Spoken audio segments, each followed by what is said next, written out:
We're live, buddy. I got this woman under the table here. It's my dog, too. We're live? Yeah, we're live. Well, then, it's Sunday. Not just any Sunday. It is Father's Day, which means that I'm late because I was getting my Father's Day present. Anyways, we have a fantastic show today to talk about the future of Florida as related to the future of the rest of the country and how they did it first and how they probably did it better. Let's hit the music.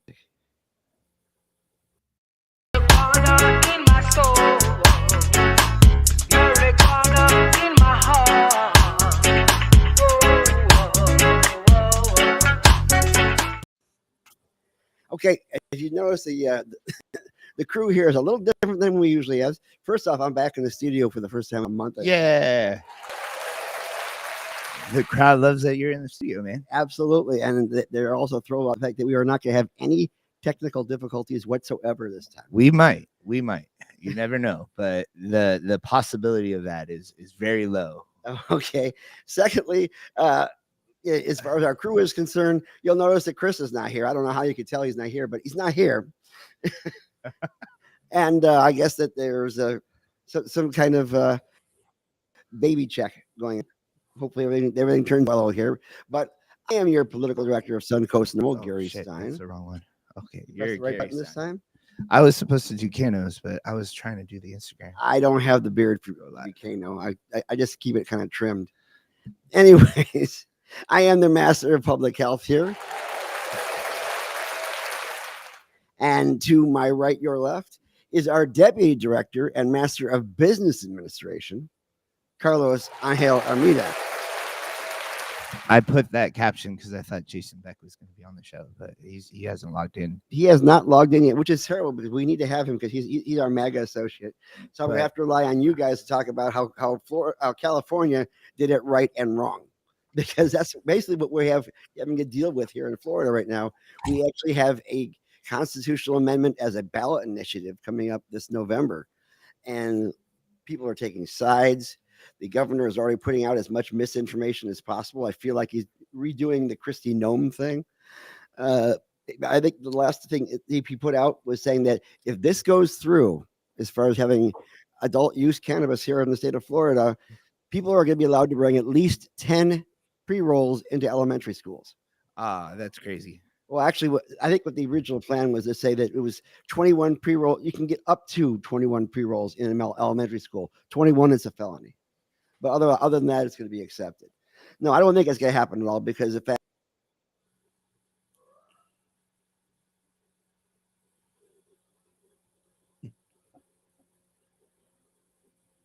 is the way things work here in Florida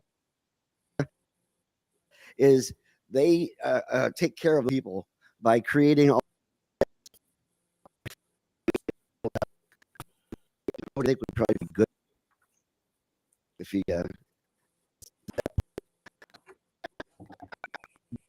now they have to, once they get the petition, they said if back to the state that they owe. Now, generally, these guys, when they leave prison, don't have jobs, and they don't have 6.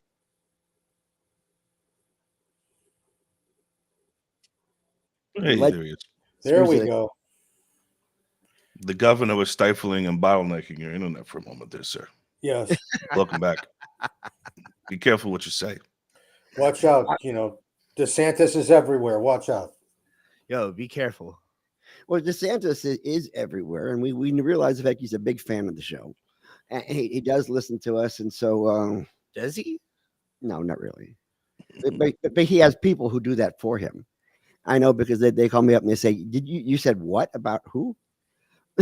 And generally, we have to explain something, but we don't apologize. That is one thing that we do not do in the show. The other thing we don't do is we don't take money from MSOs, multi-state organizations, to pay for this show. That gives us the ability to go ahead and say anything we want about them without worrying about losing funding. Isn't that the way it usually works? Yeah, that's the way it works. This is why we have no funding. That is why we are broke. I can tell you, we were supposed to have a round table, well, actually a town hall for the area around here where we were going to discuss Amendment 3, and Smart and Safe Florida, who is an arm of True Leave, unfortunately, who actually put the ballot initiative through, got all the petitions signed and all that kind of stuff. They went ahead and did their own expert roundtable the other day and totally cut us out. I can't figure out why they did that. Well, why don't we hold our own and invite them? And if they don't show up, then they're lost. Yeah, absolutely. I think part of the problem is that most likely their expert roundtable was probably scripted, which they've been known to do in the past. Well, what you call it? That gentleman that was Sean Shaw was Yeah. on there. So I doubt he was scripted, you know. Well, let me go ahead and announce the guests that did show up so far. Our favorite MAGA affiliate, Jason Beck, is not here yet. I contacted him, but I think he just realized that in Long Beach, it actually is fucking early in the morning. And last time, I think he broadcast from Mar-a-Lago, which was kind of interesting. He was sitting right next to a whole bunch of big. That was a fake backdrop. Now, was it fake? Because I saw a bunch of banker boxes in the background. I was almost certain that that's exactly where he was at the time. Anyways. Well, I was looking forward to seeing him. It's a shame he's not on. Up and to your left is a gentleman I've been looking forward to coming on for a while here. We have Mr. Chris LaPorte. Chris, where are you?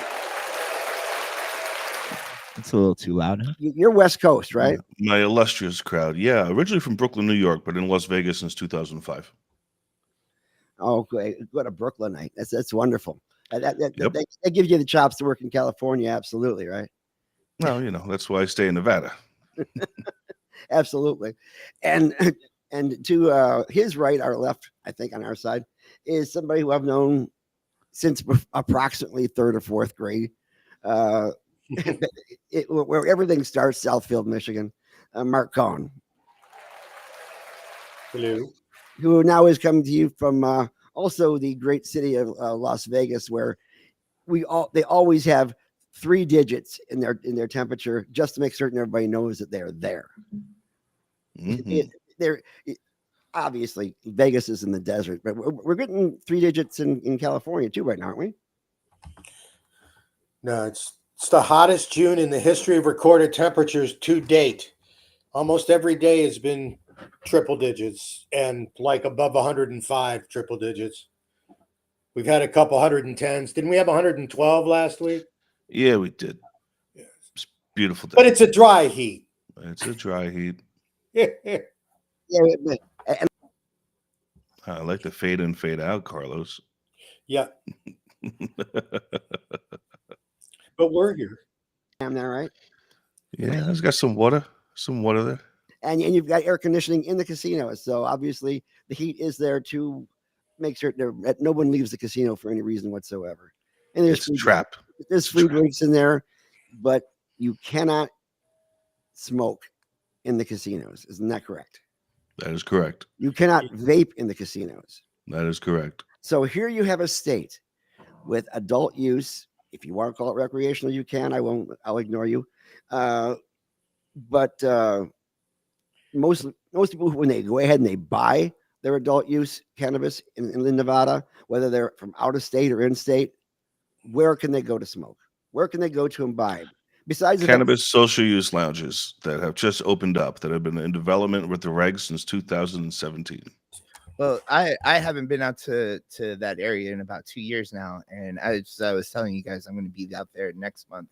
I need to know where to go because I mean, I would smoke weed in the parking lot while I would go out there. You know what I mean? I don't want to do that anymore. That's normal practice. Normal practice. That's why we built these things. Except you will hear about it, and they actually, because of the nature of our city and in Vegas and what it brings, there's 49. We had 49.5 million tourists visit us, and the cannabis industry is promoted not only to all of the good people who live here, but to those 49.5 million tourists who come to town. And yet we've barely been able to provide any place for anybody to go and smoke legally the cannabis that they've been encouraged to purchase. And I don't know anyone who's been fighting the battle as hard as Christopher and some of the people on his team, other than myself and some of the people on our team, because it's the goal that we've been trying to accomplish since they made cannabis a product that you could walk in and purchase and not have any place to smoke. So that's it's not a conundrum, it's stupidity. And that's what we have to change. But in order to make those changes, there are a lot of things that need to be done. People need to understand what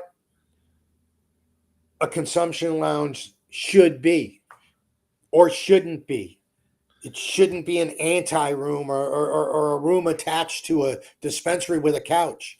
It should be something like Christopher's put together, but it needs to go further because we're in the hospitality industry. This is hospitality, not dispensing cannabis. Uh-huh. I mean, there are enough dispensaries out there in Vegas. How many legal dispensaries are there just in the city alone? Oh, that's a good number. Is there 20 now? It's well over 20. It's no, way it over may 20. be well over 35. Just Yeah. Well, if you pull up lead maps and put in Las Vegas, you can't even see the city for all the little dots. Is Medmen even still there? No. I don't know. There may be one downtown, but if so, it's the only one. I want to go back to what you were saying, Mark, because that's very interesting to me. The fact that consumption lounges are hospitality businesses, 4 dab limit.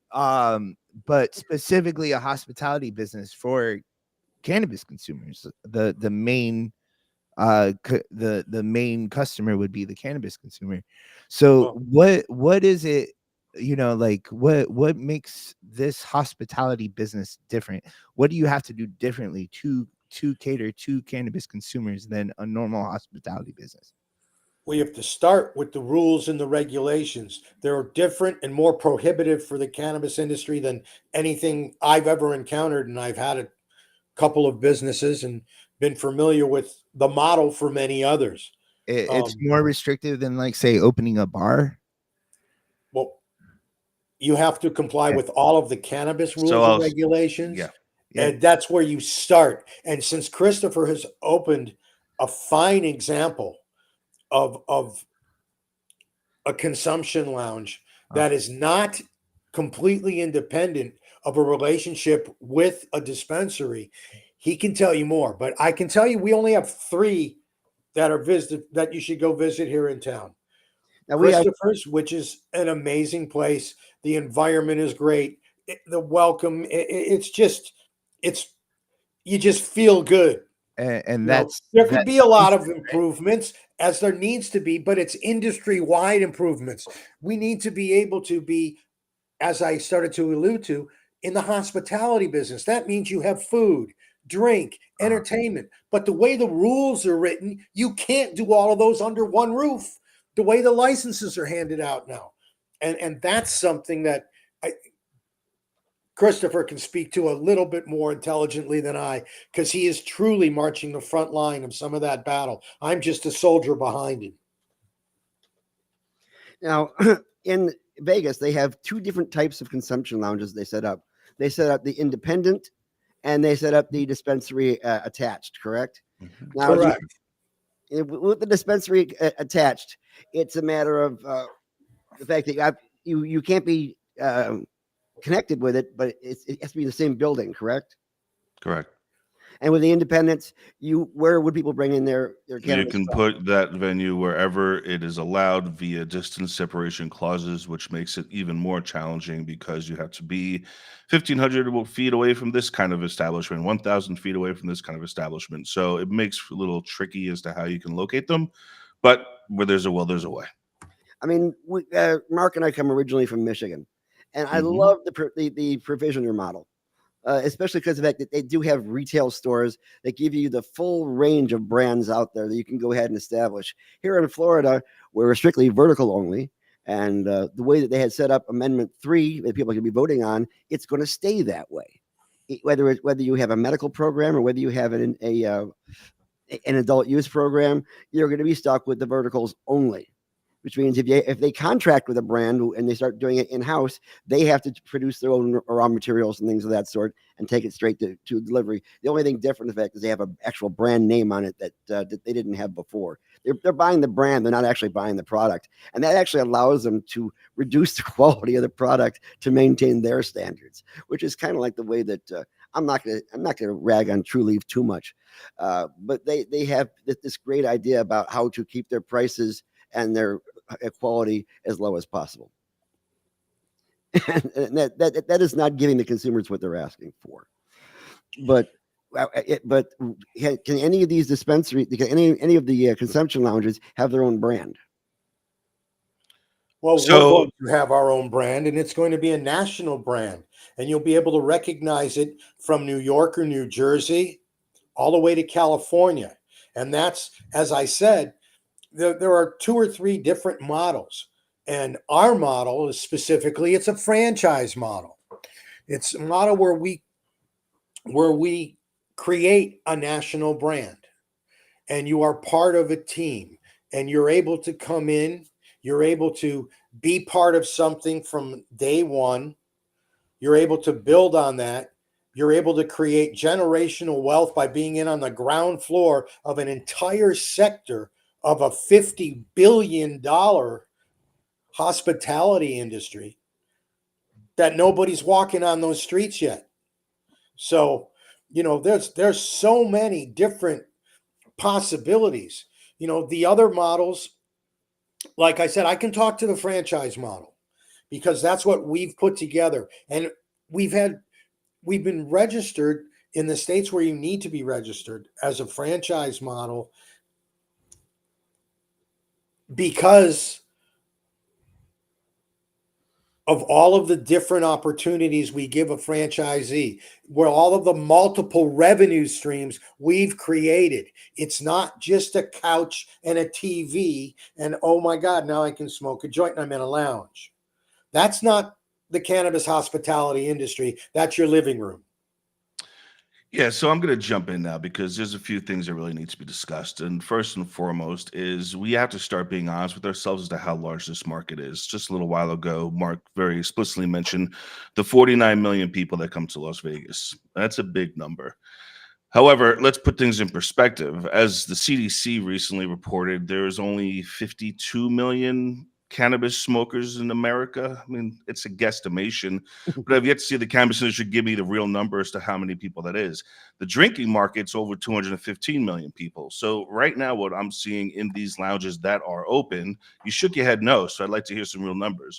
But No, I'm saying that sucks. Like that was it's I a major believe you. I discrepancy. just am in disapproval that there's more alcohol consumers than cannabis consumers. I would venture to say 52 million is a desperate lowball because where are they getting their numbers from? Are they getting it from the MSOs, or are they actually able to get those numbers from the legacy market, which is But here's and that's the thing. We could talk about the legacy market.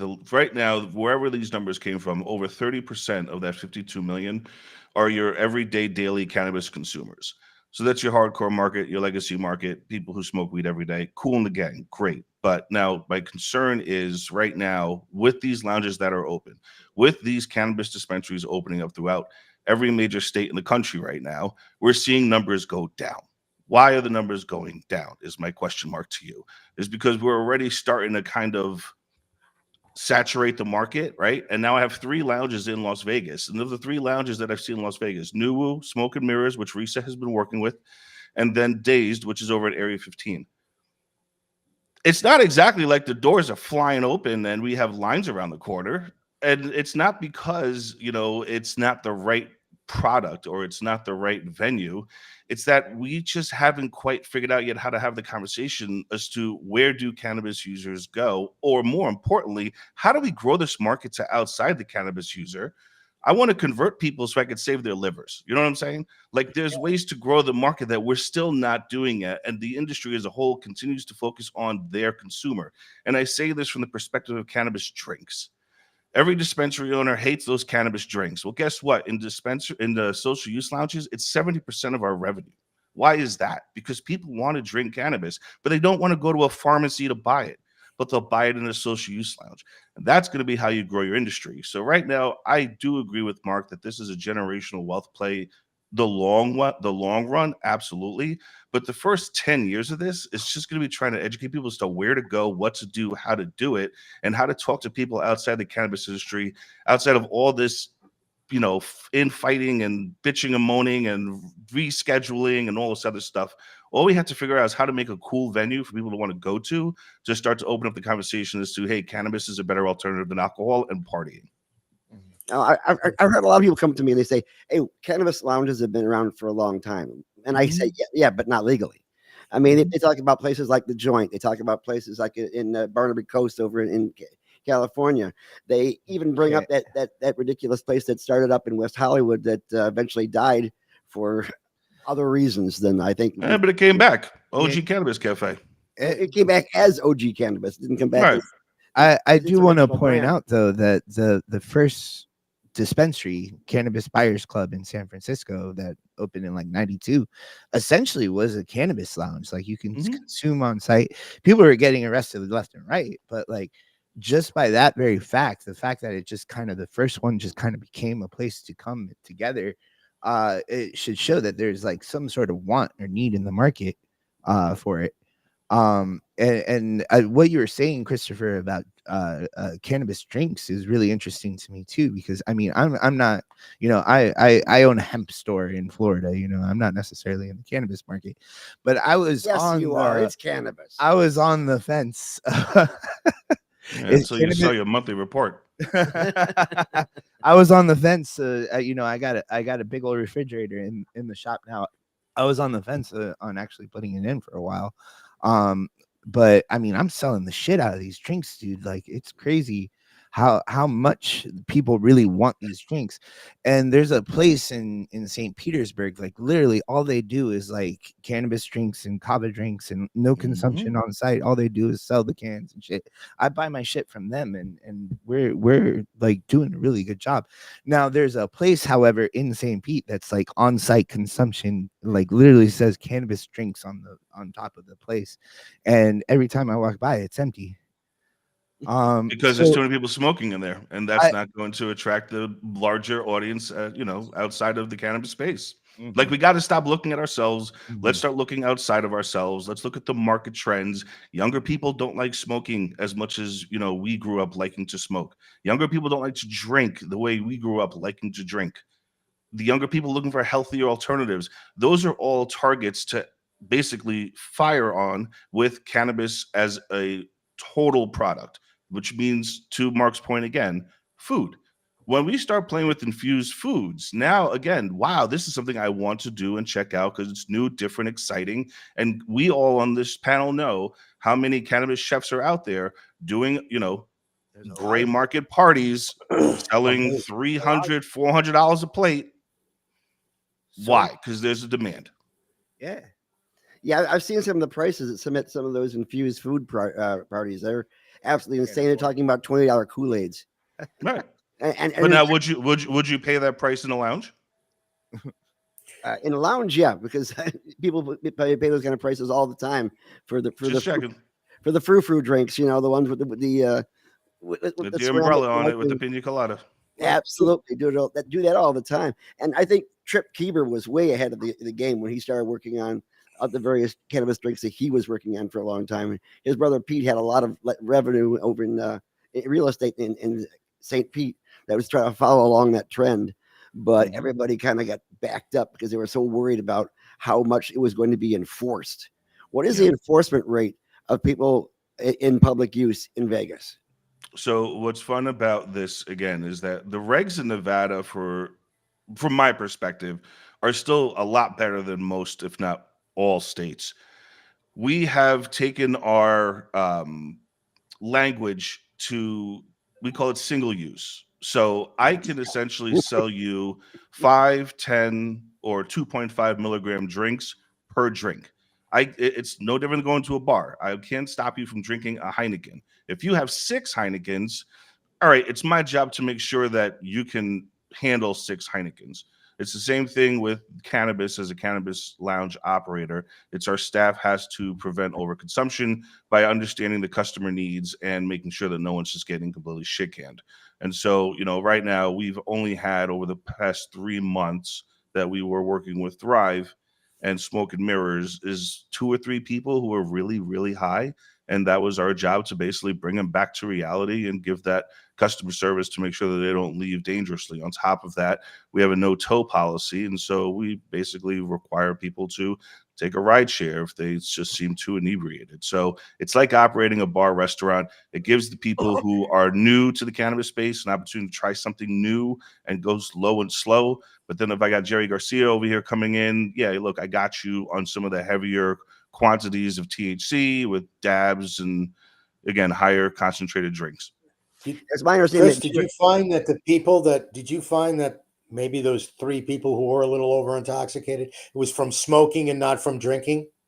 Oh, it's 100% from smoking. Is because these damn infused pre-rolls 28% knocking people on their butt. And we're going to see, again, this is a market opportunity, which is why I look at all these things positively. Yes, people love to come in for their 27% THC. Cool in the gang. I got cats that are coming in who like, yo, I used to buy sticks and seeds in the 90s.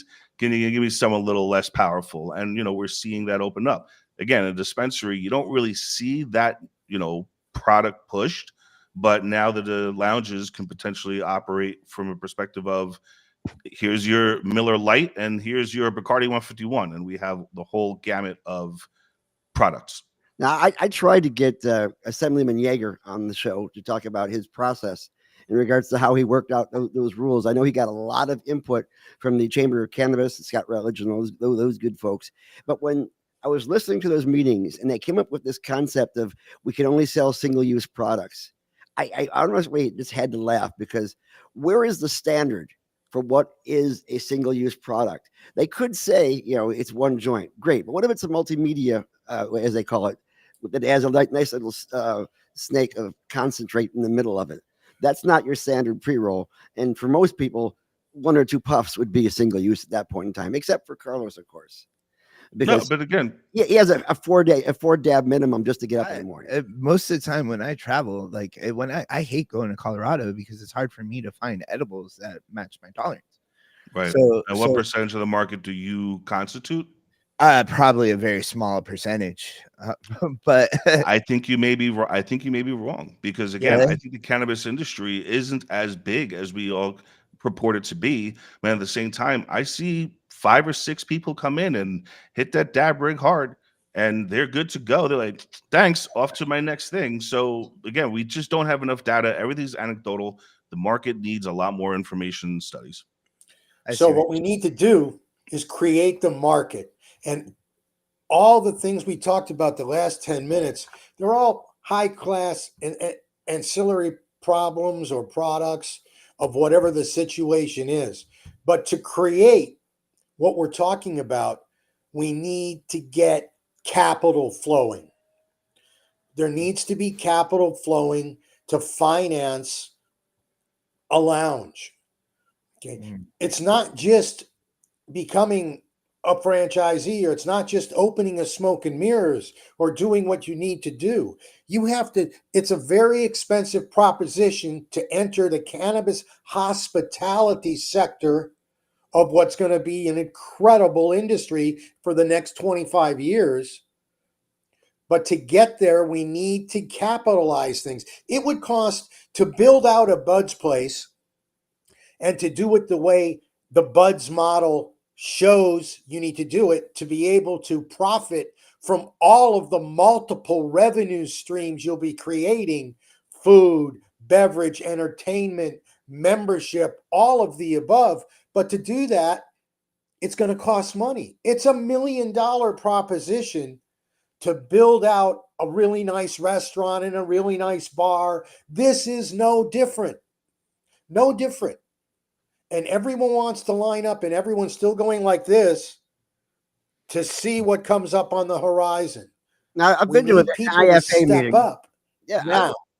I've been to an IFA meeting with the International Franchise Association, and learned a lot about the whole franchise business and the fact that one of the things they do is they try the best they can to guarantee your success as long as you follow the plan that is given to them in the first place, and that is to balance out those three things, which of course is venue, product, and personnel, that makes a hospitality industry profitable and creates that brand that everybody will recognize. Everybody will recognize the way that people are treated in Olive Garden. Not so much Red Lobster anymore, except for the biscuits, of course. But but there's a lot of franchises out there that, again, it feels like home when you go in there because you know what to expect. And coming from the proprietor is concerned, you know you have a better chance for success when you've got a franchise backing you up moving forward, because everything is a risk these days. This is less of a risk, correct? Is that correct? We don't think so. We just want people to step up and be part of what's going to be amazing. We're going to create the entire sector. Okay. There are going to be mistakes made along the way. Everybody's going to be watching what we do, from people in the government to people who live next door, to see if they can duplicate it, to see if they can do what we're doing. But that's going to be down the road. Those of us who are in the trenches right now, and we're trying to be the first people, we're getting the shit kicked out of us. So let me tell you why. POS systems. You ever think about how we're going to need one of those? Yep. Well, guess what, everyone? There's no POS system that could talk to Metric and at the same time actually operate a full restaurant, because I can't put all the little things in my little screen. Cash handling, payment processing, these are all things that still are challenges to dispensaries. They're even more so for lounges, because will rescheduling actually benefit your business? Yeah, of course it will. But when's it going to happen? Sure. Yeah. So until then, I still have to figure out how do I, open up a tab so for 4 young ladies can buy drinks, and do it in a way that actually allows for a hospitality process and speed and efficiency versus metric. Hold, please. Metric. Excuse me. I have to go and submit the ingredients that have to go into these drinks to the CCB regulatory body before I'm allowed to actually sell this thing. Not like a bar where I can just buy a product and put it on the shelves. Excuse me again. Metric. It's still a lot of work to do to create the experience. And yeah, it's not easy, but we'll get there. And there are multiple models, multiple successful models. And some of them, they're all different. One of the keystones of our franchise model is where you can bring your own. That sets up a whole different number of challenges, because almost every single municipality across this country, not every state, every municipality has decided they want to have different rules and regulations for what you can and can't do inside your own establishment. And these are the regulatory things. Excuse me while I do some more metrics. And hang on, I have to do more metrics, which is exactly how it is here. It's insane. I almost started laughing when yes, I have to submit this to the CCB. Every ingredient, the rules, every ingredient. Pretty soon they're going to want every terp too. Every terp before you can complete your process, your transaction.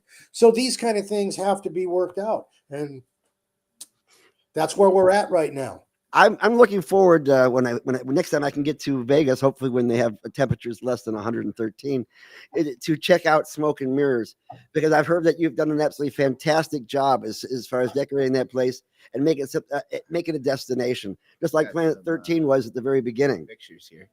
So let's go over some of these the way the things look in there. That is a gorgeous place. Look, we did a thing. We really focused on the bar and the entertainment. We have DJs that perform there as well. And look, Thrive and what they're doing with this venue is only going to continue to build on this. I want everyone to understand, again, we're working within the regulatory confinements. And while I'm very proud of what Steve Yeager and those guys did put together to allow for multiple business opportunities to happen, Reset is currently consulting with 2 other clients who have independent licenses. We're going to open up products that do align a lot with what Mark is saying, multiple revenue streams, more than just handing out a pre-roll. because that is how this industry will succeed, is by creating something that's more than just a place to smoke. It has to be a place where you can do X, Y, and Z and happen to be able to smoke as well. That's the way the business model succeeds, is that the cannabis is just sprinkled on top of the overall experience. And so, yeah, by first quarter of next year, there'll be 2 more cannabis lounges. One will be in downtown Las Vegas on Main Street, and there'll be another one that I can't yet announce, but when it does come out, no, it's a massive undertaking and will be a completely different concept as well. And that's the beauty of the social use lounge situation right now, is that look at bars, you have your dive bars, you have your sports bars, you have your, mixology bars. And because cannabis is still such a young market from a legal perspective, there's a lot of opportunity to come in and start doing really cool shit.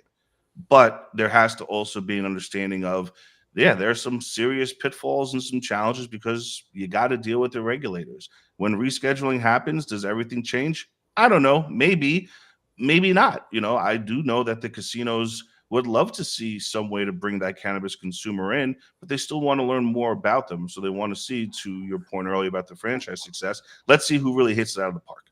And we have time to see that happen.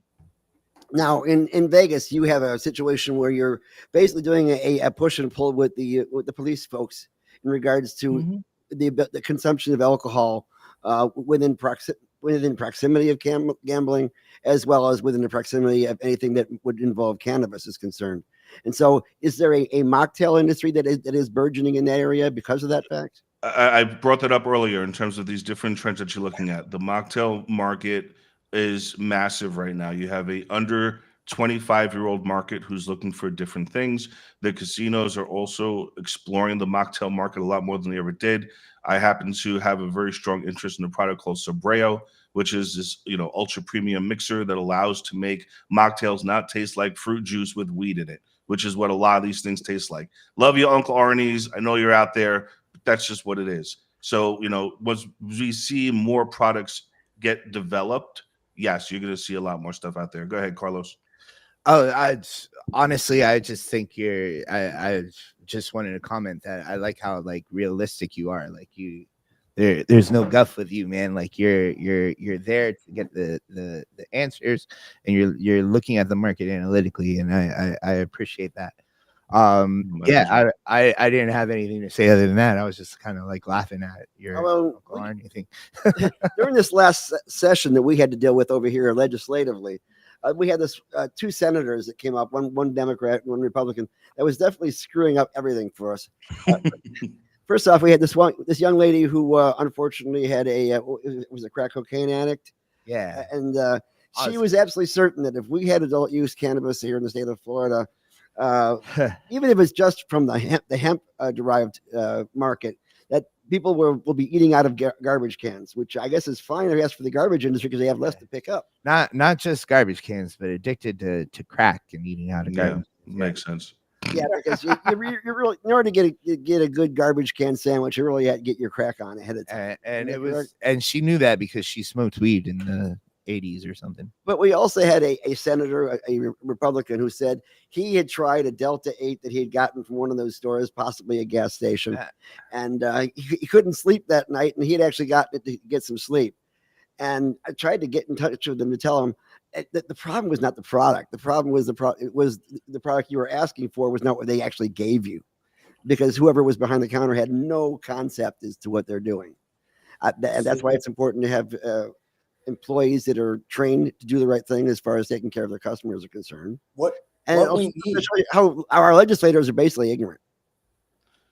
But now, go ahead, what Mark. We need in this industry, what we really need in this industry, and we've got to figure out how to do it, and I truly believe we will in the very short period of time. We need a place. I was just thinking to myself, boy, I'd really like one of Chris's mocktails because, frankly, they're very good, priced pretty reasonably. That's another thing we didn't talk is that you still have to figure out with regard to some of the revenues, but no different price from a cocktail on the strip. So that's a very good thing. But what we really need is a place. It's Father's Day.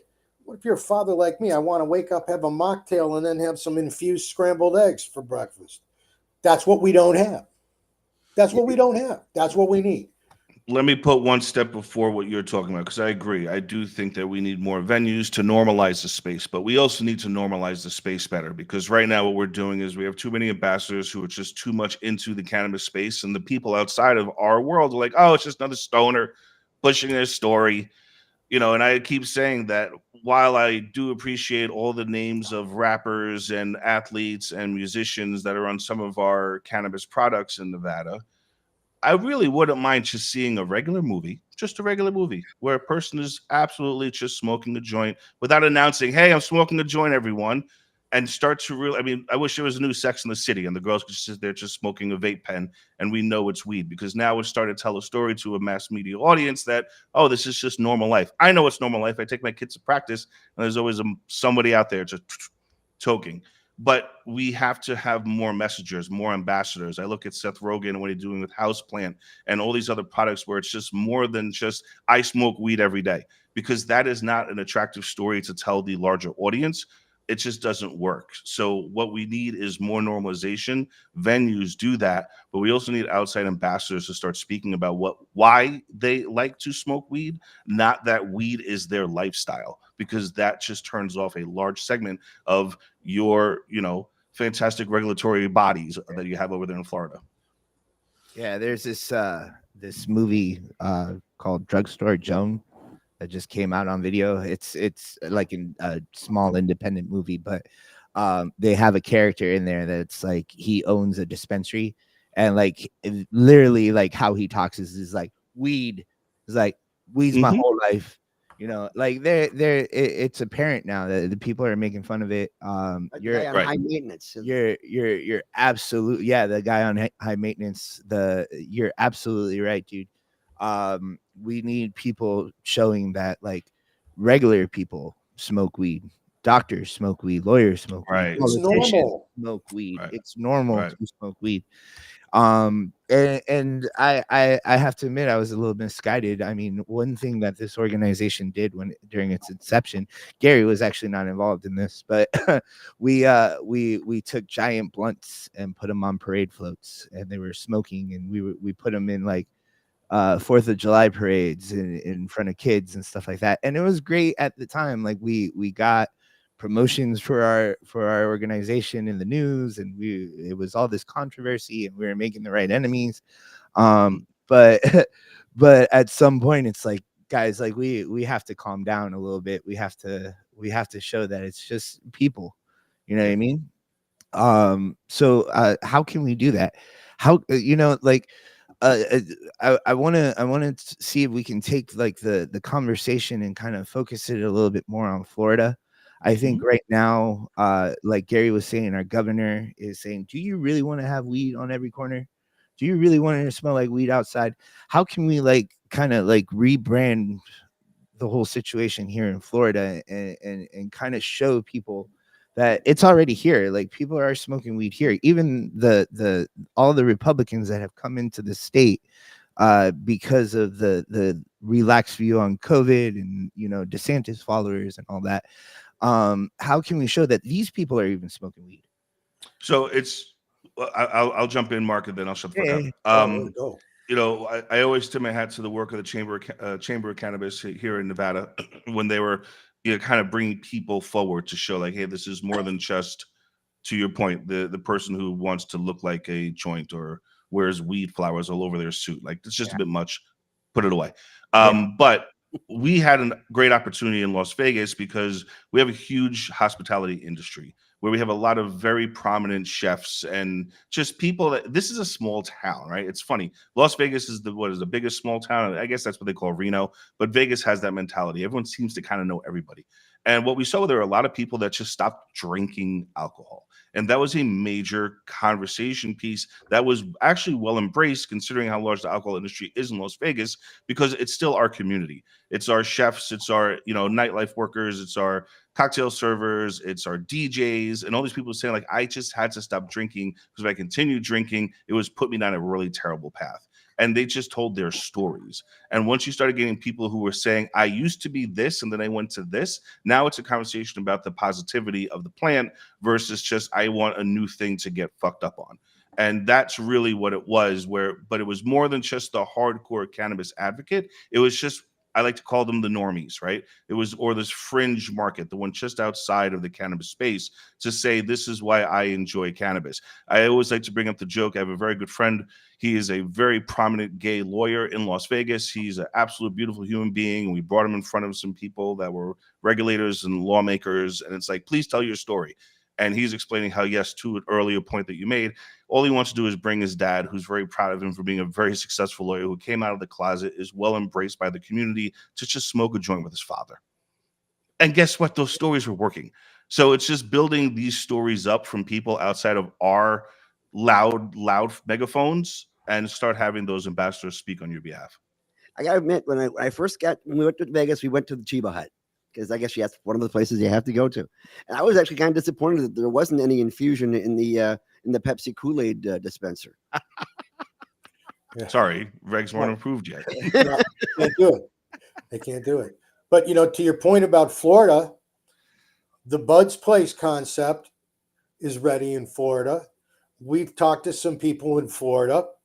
We can help, to Chris's point, make this kind of a vision work, just to expand and bring some more knowledge to both the community and show other business people, from banking institutions to your next door neighbor, how this can work, be profitable, and grow the cannabis hospitality industry. It's all relative. And by that, I mean, you have to put your foot forward. There's only one, to the best of our knowledge, as of last week, there's only one cannabis-related company that's been approved to sell franchises in the state of California. The regulatory people are crazy there. It's Bud's Place. That's because we can help you take those steps and put you on the right path. As I said, we're already good to go in a place like Florida, but we need to bring on a consulting team like Chris has. You need to bring on community advocates. You need to show how normal it is for your next door neighbor to want to be any place other than his garage, to have a drink, have an infused meal, or smoke a joint. I gotta say, I'm pretty excited for cannabis hospitality to hit Florida once adult use hits. If I had the money, I'll tell you, I'd put a Bud's Place right on the beach and just live the best life ever. We're right over on Treasure Island, right? When's the next concert at Ybor City? The next concert? Yeah, when's the next outdoor concert at Ybor City? Probably like this Friday or Saturday. And who's doing the man on the street to find out how many people are smoking weed at that concert and having a conversation with those people? Not me. Okay, but are there people out there who are saying, I'm going to do all this stuff for the weed community? Well, it's fucking right there. Go do something about it. Yeah, that's a good point, man. Talking to the audience. Now, we had a issue that was mainstream this last year, or I call it the great diversion of the day. In the fact that they tried to close down every single dispensary that was carrying your basic hemp-related cannabinoid product, your Delta 8, Delta 9, Delta 10. We got rid of the THCO, but somebody else keeps on sneaking it back in. And, of course, the THCA flower. And they did their best to write up a bill and pass it that would make all that illegal to sell in the state of Florida. And our governor this last week actually vetoed it. Yeah. And then put in a new task force. Yeah. Absolutely. It's like, I'm cool with you guys now, but wait till next February. I'm gonna fucking shut you down. I mean, he still went off on the fact that cannabis in his mind smells terrible, and if you've ever been in Las Vegas in the morning, or possibly in New Orleans in the morning, that smell of urine and beer could easily be covered up by a good terpene, and it's at that point it's practically Febreze for the street. That's certainly the argument I would take to the city council, Gary. Cover up the smell of urine on your street alleys by letting people, smoke in public, like they do in Germany. How to make friends and influence people. Tell them their streets smell like piss. Good job, guys. You guys should read the document that he wrote to veto this bill. It was like, it's going to hurt small business and we don't want to do that, but fuck the hemp industry. Like, it's basically, these guys suck. You guys got to make sure you keep them in line. Like, don't get me wrong. They fucking suck, but we'll keep them around. Like, it was really like the worst demoralizing thing that like celebration I've ever had. But did that war pop up over in Nevada at all? No, not at all. You see the smoke shops who are doing the hemp derived stuff actually competition to the dispensaries, or do they actually make it easy enough to get a dispensary? Although it's not easy, not unless you're at least a little corrupt. Get a dispensary in Vegas. I think dispensaries are such big business in Vegas that it's like they could care less about the rules. No, we actually have a fake dispensary, I like to call it, off Fremont Street. I've seen it. Yeah. I've seen it. Yeah, see? And so that's where the problem comes in. I was right? like my brain, I was like, yo, that's definitely a hemp store. And that's the problem. Like, if you just want to be what you say you are, then I got no problem with it, because people still don't even understand the difference between, hemp-derived products versus THC, traditional THC products. So it's still a lot of education that's needed. But if you're going to go out and tell your consumer that, yes, this is really weed when it's not, that's where I kind of draw the lines. But in terms of how it affects the business, it's not that effective, because it's not the full product. That's definitely, like, if you tune into last week's show, that's definitely where the conflict lies, because there's a lot of people in Florida that are like, no, hemp is weed and we sell weed and we don't need Amendment 3 because we sell weed already. Weed is already. Why, like, the guests, I love the guests that we had on last week, but there was a definite conflict in logic when it was like, weed is already legal, but I got arrested for weed last year. It's like, what are you doing? You can't really say that. I love nuance. Nuance is one of my favorite things to discover. Yeah. But when it's just like, come on, guys, that is not smart logic. It's just, this is why the crackdown came. I mean, I cringe every time I pass that place on Fremont too. Fremont and 3rd, right across from the D. That's the one. I can't. Every time I just laugh. I have to look for their little sign. Their little sign that says, "We don't sell weed. Yeah, this is not cannabis." Yeah, right. The business license is like this big. That sign is like this big. Interesting. No. And when cannabis went legal in Nevada, was there any reduction in the medical market? Oh, of course, it was immediate. Like, stop it. Why wouldn't it be? Half the people who had medical did it because they just want to wreck. I mean, and this is also a funny thing, because we're in cannabis hospitality, right? So we like to kind of label this. And we have people who come in to, utilize their medicine. And my dad used to drink Hennessy. He called it his medicine too. But there's a very, very small percentage who, utilize it for those means. In our social space, is there still, need for a medicinal quality cannabis? Of course. And there's still a lot of studies that have to be done. And again, everything's so anecdotal. We're seeing UNLV finally start, our college here, to finally start doing true studies on the medicinal value of our products. So as we see more of that happening, great, we can start to see that market get more attention. But I think because the medical card was just used as our way of buying weed, a majority of that true market segment was just destroyed because it was overlooked, because no, this is what the real market is to be a successful business. So it's a shitty situation. I mean, I always felt that a medical market should look like a medical market, where you can go to a dispensary and they'll tell you, oh, you happen to have a terrible arthritis problem. This is the best cultivar for this particular situation. This is what I recommend. Not, this has got, 30.45, on the THC. So then you're for rescheduling in the current bracket, yeah? No, I'm not. See, there go again. Logic. I'm for descheduling, but for the different reasons. But it just got rescheduled for medicine, which is what you want, and now it's going there, and you're pissed. See how funny this whole industry is? I don't want it reduced to a single molecule pill by okay. By the next generation of Purdue Pharmaceutical. See. I want a pharmaceutical product to be sold pharmaceutically, even if it's whole flower. Guys, because I like whole flower. What is even medicine? You know what I mean? Yeah, there you go. Food is medicine, if you think about it. You know what I mean, guys? Food is not meant to cure or treat Got, any illness. guys, dude.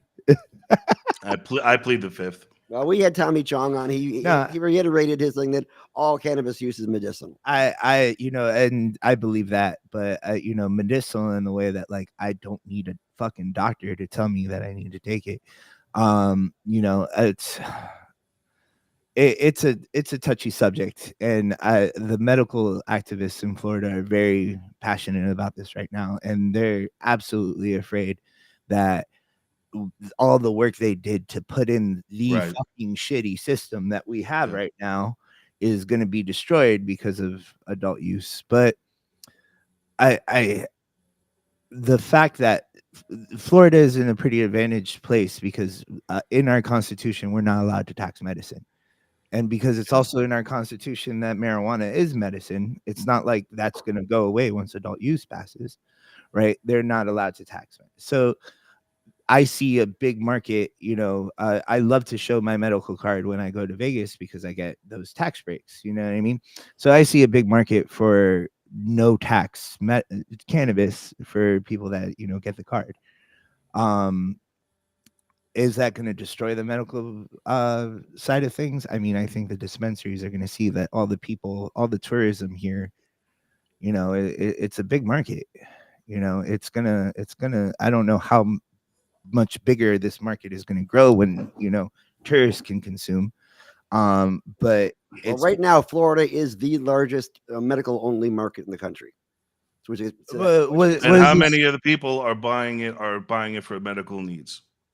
What's the percentage? Technically 100%. Yes, technically. Let's talk nuance. Let's talk nuance again, gentlemen. Let's be adults. Let's be fucking real. But regardless, even if it's 100%, I think that the tourism market. I mean, how big is our tourism market? It's huge. It's 120 million. 120 million.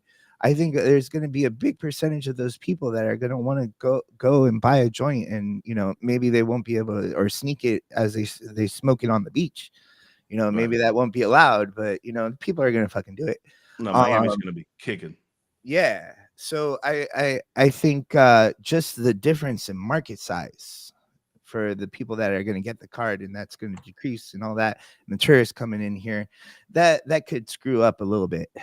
No, look, we have a great human being in Las Vegas, Dr. Carmen Jones, who is a huge advocate for the medicinal side of cannabis and a lot of great studies that she's working on. And she's really a huge advocate, and I respect the fuck out of her. I think she's an amazing person. But what I keep seeing happen over and over again is that people like her aren't being listened to because there's just so much money that's coming in from rec. And that's going to just keep happening over and over and over again until we see one of our colleges or the New England Journal of Medicine, just somebody outside of our audience who actually says doctor that is understood by the normies says this is why you want this. And when that happens, yeah, we'll see that thing probably flip back. But until we do, it's just us yelling from the rooftops. Yeah. Well, here in Florida, we have what was built into the original implementation law, a sunset rule, which they call Note 1, which basically says that in 2025, they can officially close down the entire medical program. They'll let it sunset it out. And that is one of the reasons that Truly put, 35 million? I didn't realize that. Into the adult use market, because think of the timing. They would be able to induce the adult market to come into fruition at the same time that they could possibly kill off the entire medical program, which would not be of great benefit. I mean, the same kind of thing happened in Washington State, right? That when the recreational program came in, it basically decimated every possibility of the medical market coming forward. And the medical market is actually one of the reasons why they're actually allowing more shroom potential. Yeah, psilocybin. It's in everyone's vernacular these days. It's coming. It's definitely coming. It's going to be a big part of what the infusions and the mocktails and food and all of the above, after they figure out how to regulate it better. That's going to be the next crazy battleground. Well, what As can long they as they keep it within medicinal, though, and that's what I'm Yeah. afraid of. Is that every time something comes out, it's like, but how can we maximize our profits? And then that's going to be psilocybin infused, Gatorade. Who fucking knows? But the point being that until we see Which more Carlos has in studies, the case over here, by the way. yeah, no, I know he's got all the ideas. I like this guy. I like his refrigerator back there. But I again, do have trippy water in there, but not. it's a fun time to be in this industry because of the chaos. I'll just leave it at that. Yeah, I agree. Well, I am looking forward to the evolution of this industry, getting more into the realm of hospitality, because so far we're still basically stuck in our homes. And I don't know how many people get arrested for hot boxing in Vegas, but I can tell you it's quite a bit that happens over here in Florida. So It's crazy. we have tourists who come here on vacation and leave on probation all the time. Yeah. Because they have no access to our medical market here at all. They get politely asked to put it out and move along here. Yeah. But Yeah. they don't get hassled per se, but it's still public consumption isn't kosher. So at this place, Smoke and Mirrors, right? You guys are serving food there? No, not yet. And again, this is why everything has to happen slowly, which is why I never overpromise and undeliver. The reality is we still have to figure out, working with our regs, how to do this properly. Like I said earlier, we don't have a POS system. Ingredients and stuff. Yeah, so there's still a lot of the intention was right. The vision was great. But there's the health department, there's county level, city level, just a lot of cooks in the kitchen. And so until we get those things figured out, I will tell you that the downtown venue that'll open up first quarter, that will have a full kitchen. It is being opened up as a restaurant first.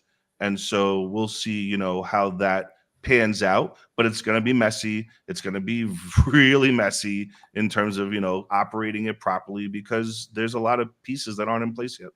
Well, there was a lot of hope and hype in regards to how Lowell Farms was going to move forward. Yeah. And that kind of fell on top of itself, didn't it? Yeah. Yeah, they did. What was the basic problem there?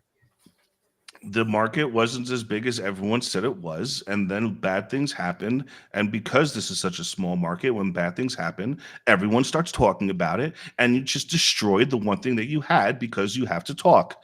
That's what happened, because now that they're back as OG Cannabis Cafe, it's the same thing, guys. It's the same thing. It's a restaurant, it's bongs, it's paraphernalia, but now there's a larger market for it. It's just the timing was wrong. And they wipe off the rental bongs too, so they don't. Yeah. Look, you want herpes for you, right? See, and that's the story, and that's what's so funny. That was the story right there, the herpes thing. Now everyone talks about it, and now they're dead.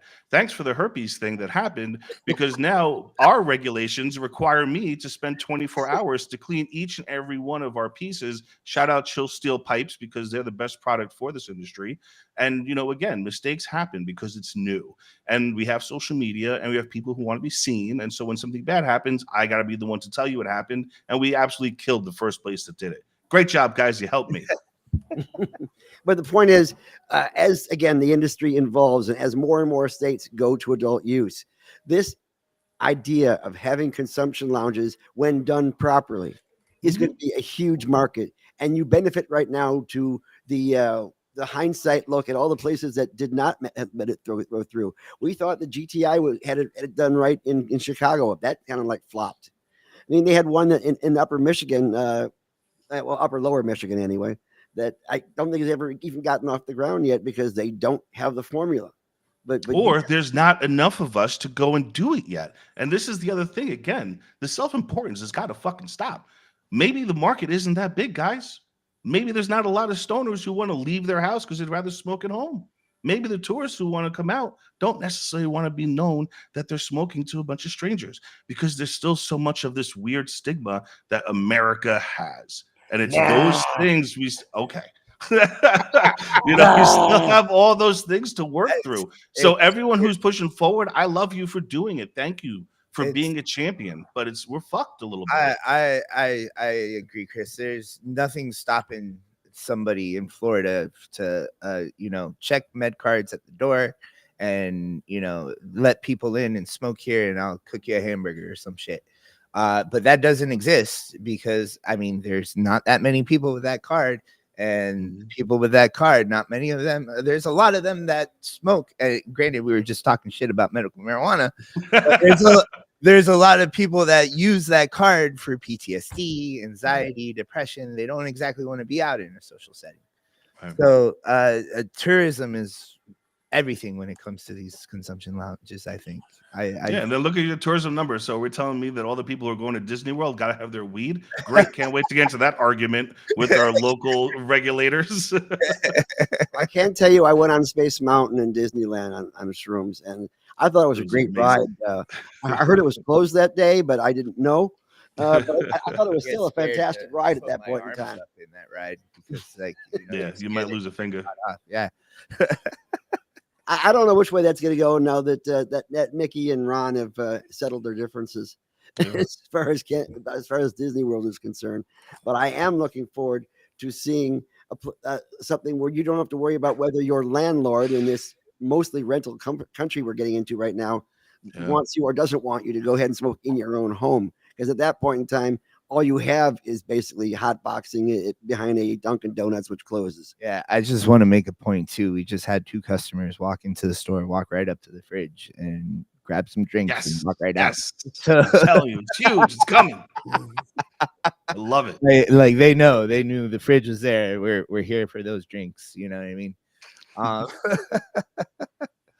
I just want to ask you guys one question real quick. We're pretty far, like we're almost done with the show. But I want to ask you guys questions when it comes to liability. To give you guys an example, I know there's a lot of to be paralleled with bars, and you can't leave the bar drunk and drive home. You can't leave the place, and we went into that. But there was liabilities, like for example, my store was one of the first stores to sell Amanita muscaria products as like magic shrooms. And we saw a huge rush when we first started doing that, and we were getting press for it. And then we saw a huge amount of people that would call us and complain, hey, I just took your Amanita muscaria gummy and I just piss test positive for marijuana, and it's like, dude, like, come on. Like, take responsibility. You smoke the joint. Stop trying to blame it on us. What do you guys see any parallels? Is anybody going to blame you guys for, I went to the consumption lounge and I ate a hamburger and I got high and I didn't want to get high, or now I can't keep my government job because I went and ate your French fries or something. Do you guys see anything like that happening? I would like to buy a hamburger in this town and not get tested positive for soy. I can tell you that when we put the model together, when we did our legwork and our groundwork, one of the first components of that was to make sure that the model was insurable, to remove those kind of liability issues. So we actually consulted with a few of the bigger insurance companies. And after we found out that, in fact, it is insurable, the problem is in our industry, there are no actuary tables yet. And 100% of everything in the insurance industry is based on actuary tables. But the first thing we had to do was make sure that it was insurable as a business, to make sure those kind of issues don't come up and hit a private owner, an individual owner, someone in the face like that. Now, towards those ends, having put something together and opened up a lounge, Chris can address a little bit more specifically. Yeah, I mean, look, we have insurance. The reality is it's why we don't see as many people as we want in our venue yet. Because again, there's more than just what we're providing. It's what the general, mentality towards weed still is. I have very good friends who have CDLs, right? They have commercial driver's licenses, and they say, I can't come support your venue. I'm sorry. I have people that I know that work in the casino market that tell me, I want to support you, but I just can't come in because if I do some Instagram posts and blah, blah, blah, blah, blah, it could affect me. So there's thankfully a lot of people who are adults who take responsibility for their actions. But I have yet to see a situation where, I'm going to get dinged because of something that you bought that I did not put a gun to your head to purchase. Well, looking at a possible KPI of how many people can come in and actually test positive for cannabis, I think that you guys have worked hard as far as changing the air quality. I was waiting for this fucking question. expectation. Well, they put it in the rules and regulations. No, I know. It took us 6 months to get that actually worked out where it was feasible because the Indoor Air Quality Act and all the stuff that was around HVACs required a cannabis lounge to basically be 3 times more powerful than a traditional cigar bar or cigar lounge. And that made the cost of opening these things almost impossible. And so we spoke, and Scott, you brought up Scott Rutledge. He and I got in front of the CCB and basically made the pledge like 50% of that room is not going to be smoking. They're going to be drinking. And that's what we believed. And then when the doors opened, it was 70%. And so now we have all this money put into an HVAC system that's changing the air every 5 seconds, whatever the numbers are. And you don't smell like weed coming out of this venue. So I'm glad it's there. The air quality is pretty fantastic. It's actually kind of a nice thing. But I do think it's definitely overkill from a business overhead perspective because, we're just not seeing, you're not walking into a giant cumulus cloud when you open the door coming into this venue. And it's because of a good HVAC system. But I just don't think you need the, nuclear powered HVAC system that some of us have to have now because of how much air we have to move. Well, face it, Chris, some rules are made for the customer. Some rules are made because it makes the legislators more comfortable. Oh, also the employees, though. The employees, too. Well, that's what they said originally. Certainly here when the first volley, it was, you have to protect the employees, and then you had to deal with the OSHA requirements. What are, even though there's no federal regulation, because there can't be in our industry, with regard to air quality in a venue, there is rules and regulations that you have to follow. But I have to say, there's a difference in air quality between your venue and Dazed. Oh yeah, it's substantial, and to your point, I don't agree. It is a good thing that you went over and a top. We also knew that in our model, of that $1 million I spoke to earlier, a third of that is the HVAC system easily. But having been in the 3 venues in Las Vegas, the air quality in Smoke and Mirrors was the only acceptable one I was in. The other one was obnoxious, and you did feel like you're leaving a cloud.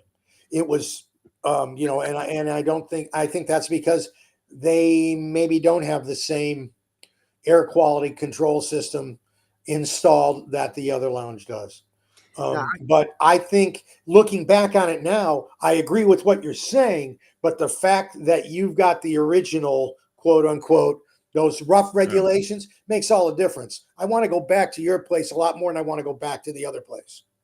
I worked for the Centers for Disease Control, which means I had connections with a lot of the health departments across the country.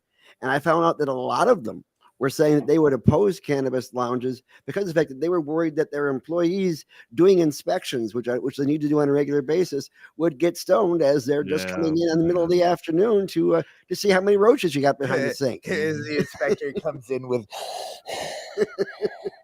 you laugh. You laugh. I was in every one of those. I was in every one of those meetings, and they literally showed like those.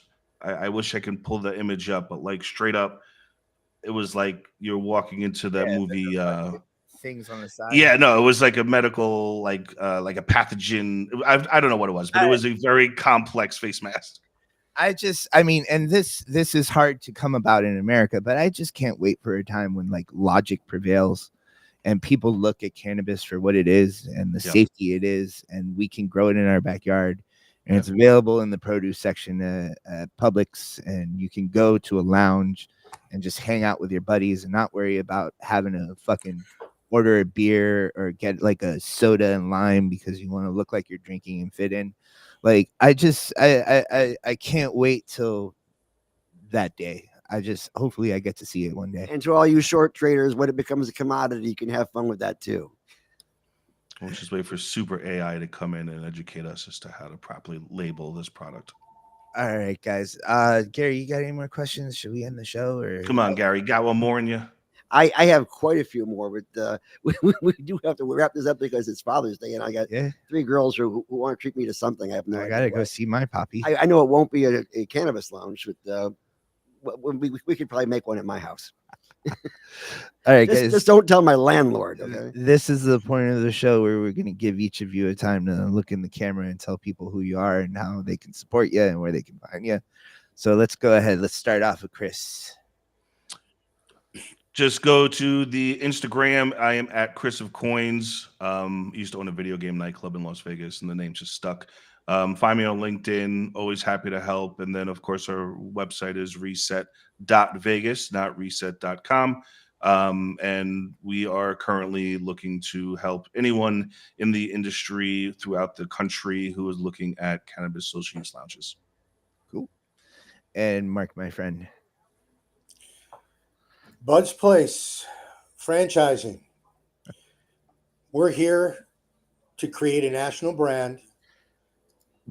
We believe that our concept will not only be successful, but will actually be a model for creating a national brand in the cannabis hospitality industry. You can find me at Mark C at buds-place.com. Visit our website, buds-place.com. Visit us on LinkedIn. And we look forward to talking to you because we are available in almost every state where they've made cannabis legal, except for very few. We can help you start a Buds Lounge and be part of something that creates both generational wealth and an entire hospitality industry for the country. Well, personally, I'm looking forward to having a place like this here in Florida where we know that there won't be cops sitting outside waiting for us when we get out because we actually did something legal on the inside. And gentlemen, thank you for representing cannabis in a good way and trying to promote the industry. And I appreciate all you guys do. So thank you guys very much for being on the show today. Yes, Thanks for having us. Thank you for representing the wild, wild west, as we're constantly told we have to call you. And man, I never thought it would feel so good to sit next to Gary Stein again. It is so good to have It's Gary the mushrooms, dude. It's the mushrooms. Dude, you know, you know, this guy's got a boot on his leg right now that, you know, he is here against Dr. Sword. No, actually, I think it's I got Dr. Orders for this weekend only because I got to go back into surgery on Tuesday because they got to put the screw back in. And how long do you have to drive to get here?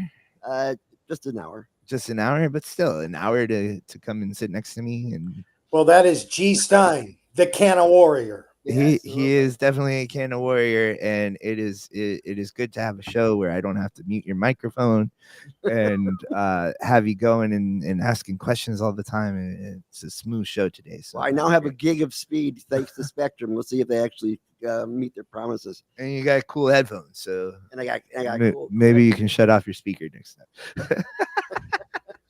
Well, I want to say happy Father's Day to everybody. Thanks for having us on the show. We're looking forward to seeing a Bud's Place in every major city across the country. Hey, man, if I got the money, I'm going to open one up in St. Pete Beach. That's the problem. Find the money. We'll help you get it open. Well, I'm glad I went ahead and watched Hacks and decided I got to get some Vegas folks in here. It's good. I hope you get the gray hairs after you open the doors. Bye-bye, everybody. All right.